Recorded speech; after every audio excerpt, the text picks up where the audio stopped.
প্যারোলে খালেদা জিয়ার মুক্তির ইস্যুটি একান্তই তার ব্যক্তিগত এবং পরিবারের বিষয় বলে জানিয়েছেন বিএনপি মহাসচিব মির্জা ফখরুল ইসলাম আলমগীর।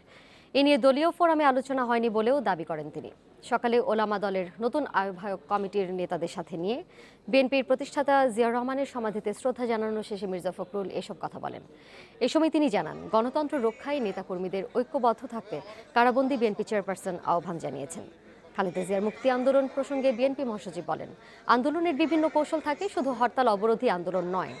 জনগণকে সম্পৃক্ত করে চেয়ারপারসনের মুক্তি আন্দোলন গড়ে তোলা হবে বলেও জানান মির্জা ফখরুল।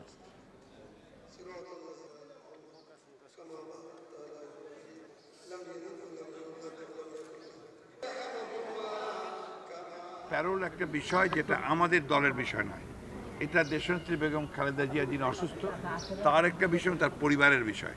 সুতরাং সেটা নিয়ে আমরা খুব বেশি আলোচনা করিনি।